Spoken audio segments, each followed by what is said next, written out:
Hello दोस्तों, क्या आप घुटने के दर्द से परेशान हैं? तो इस वीडियो को शुरू से लेकर लास्ट तक पूरा देखिए और इस वीडियो में हम बताएंगे कि आपके घुटने में दर्द क्यों हो रहा है, उसका समाधान क्या है, कैसे आप उसको सही कर सकते हैं।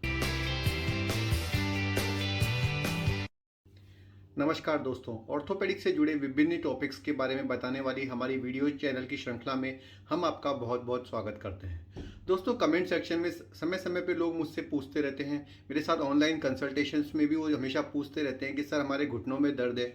घुटनों में दर्द जो है दोस्तों, कमर दर्द के बाद सेकंड मोस्ट कॉमन प्रॉब्लम है जिसकी वजह से लोग मुझे ओपीडी में दिखाने आते हैं।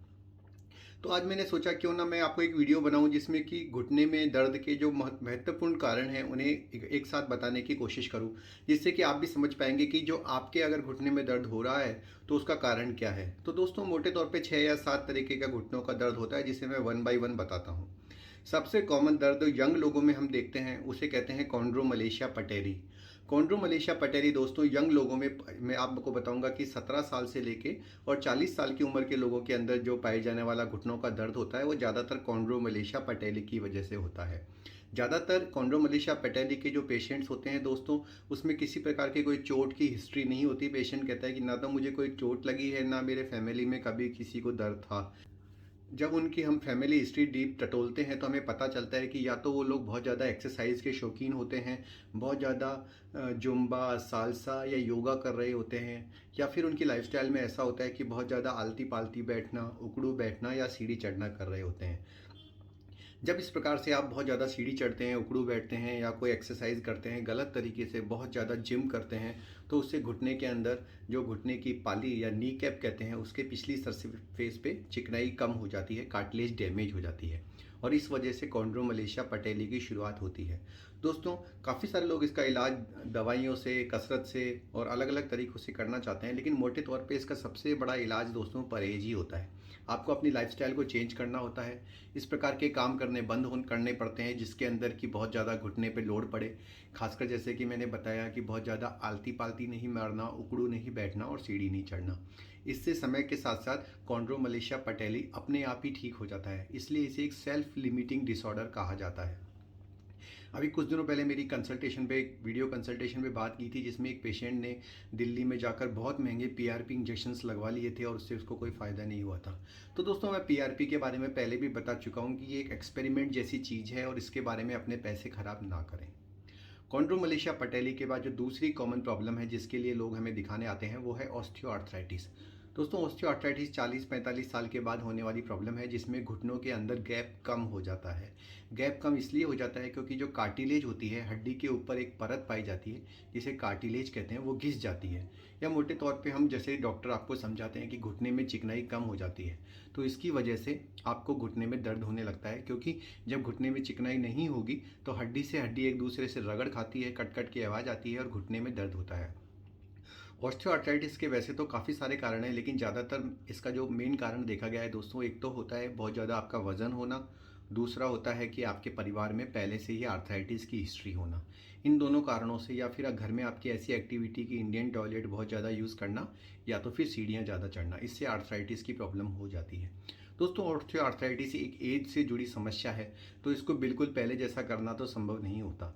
शुरू शुरू में हम पेशेंट को लाइफस्टाइल मॉडिफिकेशन की सलाह देते हैं, जैसे कि वो अपना वजन कम कर सकते हैं, वो आलती पालती उकड़ू बैठना कम कर सकते हैं, सीढ़ियाँ चढ़ना कम कर सकते हैं, और साथ साथ हमें कुछ दवाइयाँ, कैल्शियम सप्लीमेंट चालू करते हैं ताकि उनकी बोन मजबूत हो जाए। अगर इससे नहीं फ़ायदा होता तो घुटने में इंजेक्शन थेरेपी ट्राई की जाती है, और अल्टीमेटली अगर आर्थराइटिस में कुछ भी सक्सेस नहीं होता तो नी रिप्लेसमेंट की सलाह दी जाती है। नी रिप्लेसमेंट के बारे में मैंने एक वीडियो विस्तार से अलग से बनाया है जिसका डिस्क्रिप्शन में मैं आपको उसका लिंक प्रोवाइड कर दूंगा। तो ऑस्टियोआर्थराइटिस और कॉन्ड्रोमलेशिया के बाद जो तीसरा प्रमुख कारण है जिसकी वजह से लोगों को नी पेन होता है वो है रूमेटॉइड आर्थराइटिस, जिसे सामान्य भाषा में गठिया बाय कहा जाता है।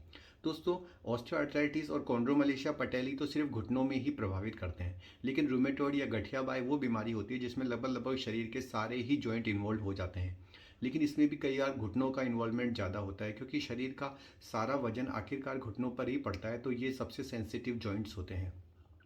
रूमेटॉइड आर्थराइटिस में एक दो मैंने आपको पहले ही बता दिया कि शरीर के सारे अंग इन्वॉल्व होते हैं। दूसरा, इसका एज से कोई रिलेटेड नहीं है।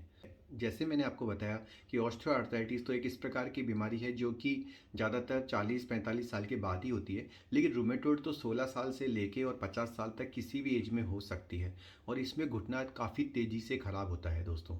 ऑस्टियोआर्थराइटिस में जहाँ घुटने का रिप्लेसमेंट हम 5 से 10 साल टाल सकते हैं, रूमेटॉइड आर्थराइटिस में घुटना काफ़ी जल्दी ख़राब हो जाता है। रूमेटॉइड आर्थराइटिस का जो इलाज है दोस्तों, इसमें लाइफस्टाइल मॉडिफिकेशन के साथ ही आपको DMARD दवाइयाँ खानी पड़ती हैं, जो स्पेशल दवाइयाँ होती है गठियाबाई की, जो आपको आगे के डैमेज से रोकती है।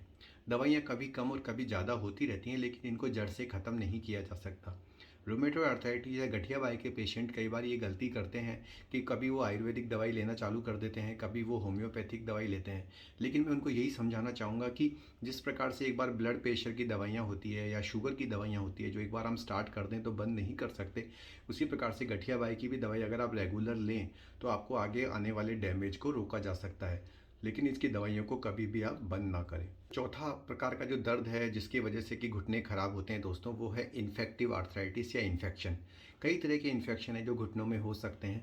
बचपन में किसी तरह की मवाद पड़ने से घुटने में इन्फेक्शन हो सकता है।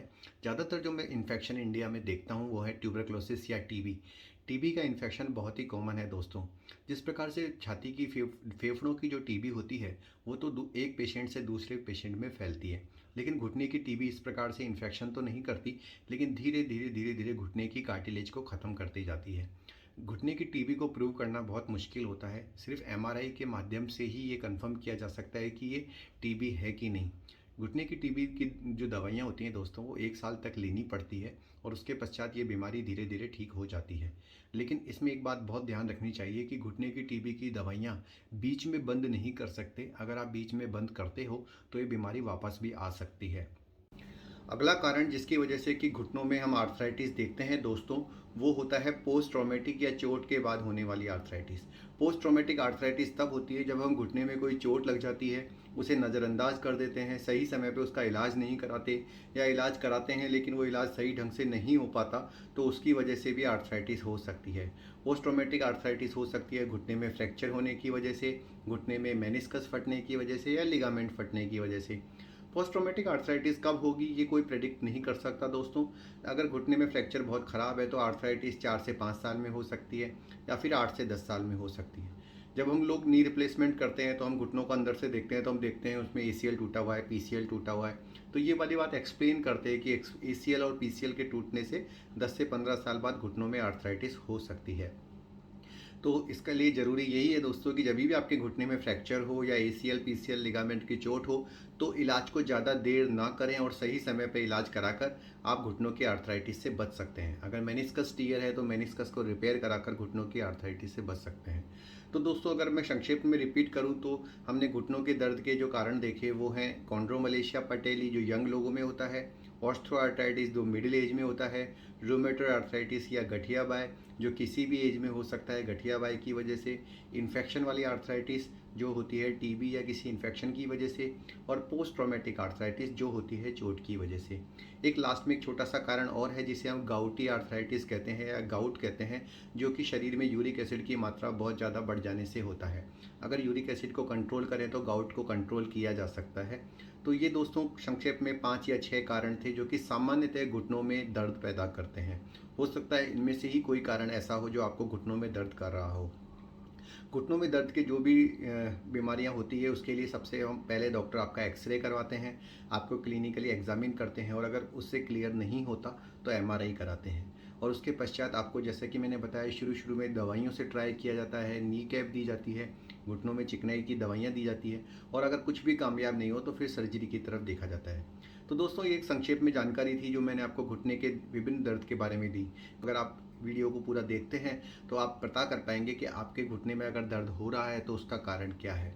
अगर इसके बाद भी आपको कोई प्रॉब्लम है तो आप नीचे लिखे गए नंबरों पर मुझसे ऑनलाइन कंसल्टेशन ले सकते हैं, जिसमें कि मैं आपको आपकी बीमारी के बारे में विस्तार से समझाऊंगा, किस तरह से आपको दवाई लेनी चाहिए, कौन सी आपकी कसरत आपको करनी चाहिए, क्या क्या नहीं करना चाहिए, किस तरह की डाइट लेनी चाहिए, ये भी मैं आपको विस्तार से बता दूंगा। इसके लिए हम ऑनलाइन कंसल्टेशन प्रदान करते हैं जो व्हाट्सएप के द्वारा दी जाती है वीडियो कॉलिंग करके, और उसका कुछ निश्चित शुल्क हमने दे रखा है जो कि आपको ऑनलाइन पेमेंट करना पड़ता है। तो दोस्तों हमारे चैनल को लाइक कीजिए, सब्सक्राइब कीजिए और शेयर कीजिए। अगर हो सकता है आपका ये वीडियो अगर किसी सही जगह पहुँचे तो उसको भी घुटने के दर्द के बारे में सही इन्फॉर्मेशन मिले। धन्यवाद दोस्तों।